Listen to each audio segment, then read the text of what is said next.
After 6 years, it is now 2021. Is Battlefront even worth playing?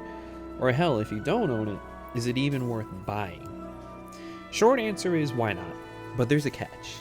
Firstly, to buy the game, it's like $20 for the Ultimate Edition, at least for the Xbox Store, which isn't too bad. You know, it comes with the base game and all 4 DLCs. The base game has a bunch of modes, but honestly, the only ones that you'll be able to play in quickly are the bigger 40-player game modes. Walker Assault, Supremacy, and maybe Turning Point, but that one's up in the air as it does take a while to find a game sometimes. All other modes, like Heroes vs. Villains, you probably won't get into a match, so you'll be searching forever and ever, and I know none of us are gonna want to sit in a queue for a hell of a long time. So with being limited by the bigger modes, the game will quickly get old if you're not playing with friends. If you're playing by yourself, it's fun for at least a good couple hours, but after so long it does tend to get repetitive, especially with playing Walker Assault for 3 or 4 hours straight. Now, if you manage to have all 4 of the DLCs, or if you're planning on buying them, the 4 DLCs are really hit or miss. By the time of this recording, it's Sunday, and I played earlier today around noon and around 4 o'clock, and actually managed to get into a Bespin game, and then later on around 4 o'clock, I actually got into a Death Star queue, and actually played it for a good hour or so. Death Star was my favorite game mode, so it was very nostalgic getting back into Battle Station. But I was really surprised that I actually got into a game. I didn't try to get into Outer Rim or the Scarif DLC packs, but honestly, I doubt I would have gotten into a game for those, because those are the less popular ones, but I don't know, I didn't try. Battlefront has some pretty good progression as you basically level up by playing the game, and when you level up you get a new gun or skin, and since there's always double XP, you should be able to level up quickly in no time. It's definitely a better progression system than how Battlefront 2's was at launch, although now Battlefront 2 is vastly superior.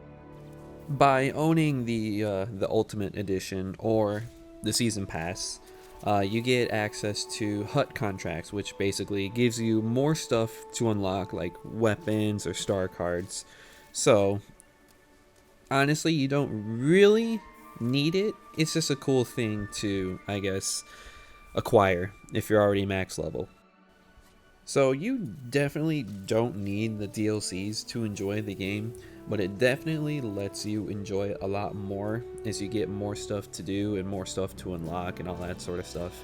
And it also gives you extra heroes to play with, so instead of playing with the base heroes in the game, it adds 6 more if you own the Season Pass, which is nice because some of them are actually really good, like Bosk, who was the most broken one in the game, and also still really strong now. But in general, if you're a casual gamer or a casual Star Wars fan looking for a new game to play, you could give Battlefront a shot for $20 here in the US.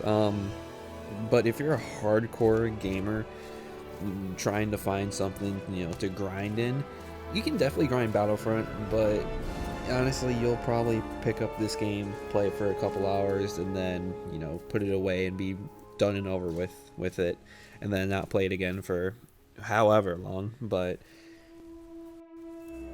it would probably be a good idea if you did save your money on this, because it just forces you to put out a lot of money, maybe like $20-30 for a 6-year-old game with I don't want to say a dead community, but definitely not how it was like before.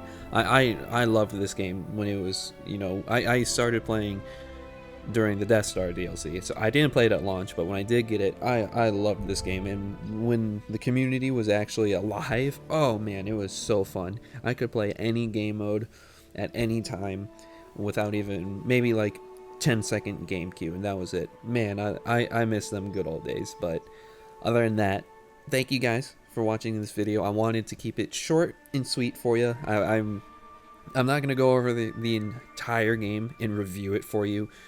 I can make that as a separate video for another time, but I just wanted to keep it short and simple. But other than that, go ahead and leave a like. Go ahead and maybe subscribe. I post every couple of days with reviews and such, so I'd hope to see you guys in my next video. But other than that, I'll see you guys around. Peace.